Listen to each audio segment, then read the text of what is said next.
Kung 6 kilowatt ang hybrid inverter, ilang battery ang kailangan? Ang totoo, hindi inverter ang basehan ng battery sizing. Ang tamang basehan ay kung gaano kalaki ang konsumo mo sa gabi. Alamin ang daily consumption. Halimbawa, ang bahay ay gumagamit ng 900 kilowatt-hour bawat buwan. 900 kilowatt-hour divided by 30 days is equal to 30 kilowatt-hour per day. Alamin ang gamit sa gabi. Sa maraming bahay na gumagamit ng aircon sa gabi, kadalasan, daytime is equal to 30% at nighttime naman is 70%. 30 kilowatt-hour multiplied by 70% is equal to 21 kilowatt-hour. Ibig sabihin, 21 kilowatt-hour ang kailangang ibigay ng battery gabi-gabi. Capacity ng battery, 51.2 volts, 300 ampere hour, 15.36 kilowatt-hour. Hindi natin ginagamit ang buong battery para mas humaba ang buhay nito. Recommended usable energy, 15.36 multiplied by 85% is equal to 13.06 kilowatt-hour usable. Ilang battery ang kailangan? Night consumption, 21 kilowatt-hour. Usable ng isang battery, 13.06 kilowatt-hour. 21 divided by 13.06 is equal to 1.61 batteries. Hindi naman pwedeng 1.61 battery. Kaya ang recommendation ay 2 pieces, 51.2 volts, 300 ampere hour battery. Total usable energy, 13.06 multiplied by 2 is equal to 26.12 kilowatt-hour. May reserve pa kung lumampas ang konsumo. Paano kung mahilig mag-aircon sa gabi? Halimbawa, 2 HP aircon, umaandar ng 10 oras. Approximate consumption, 2 HP is equal to 1.8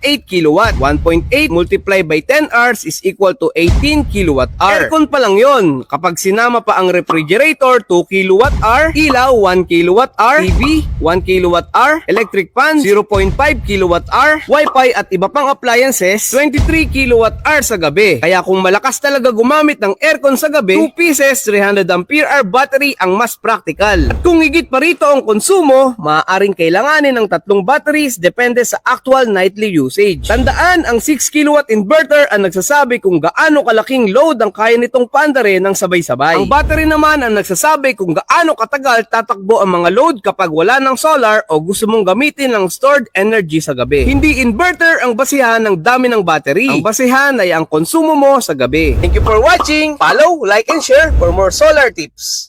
Kung 6 kilowatt ang hybrid inverter, ilang battery ang kailangan? Ang totoo, hindi inverter ang basehan ng battery sizing. Ang tamang basehan ay kung gaano kalaki ang konsumo mo sa gabi. Alamin ang daily consumption. Halimbawa, ang bahay ay gumagamit ng 900 kilowatt-hour bawat buwan. 900 kilowatt-hour divided by 30 days is equal to 30 kilowatt-hour per day. Alamin ang gamit sa gabi. Sa maraming bahay na gumagamit ng aircon sa gabi, kadalasan, daytime is equal to 30% at nighttime naman is 70%. 30 kilowatt-hour multiplied by 70% is equal to 21 kilowatt-hour. Ibig sabihin, 21 kilowatt-hour ang kailangang ibigay ng battery gabi-gabi. Capacity ng battery, 51.2 volts, 300 ampere hour, 15.36 kilowatt-hour. Hindi natin ginagamit ang buong battery para mas humaba ang buhay nito. Recommended usable energy, 15.36 multiplied by 85% is equal to 13.06 kilowatt-hour usable. Ilang battery ang kailangan? Night consumption, 21 kilowatt-hour. Usable ng isang battery, 13.06 kilowatt-hour. 21 divided by 13.06 is equal to 1.61 batteries. Hindi naman pwedeng 1.61 battery. Kaya ang recommendation ay 2 pieces, 51.2 volts, 300 ampere hour battery. Total usable energy, 13.06 multiplied by 2 is equal to 26.12 kilowatt-hour. May reserve pa kung lumampas ang konsumo. Paano kung mahilig mag-aircon sa gabi? Halimbawa, 2 HP aircon, umaandar ng 10 oras. Approximate consumption, 2 HP is equal to 1.8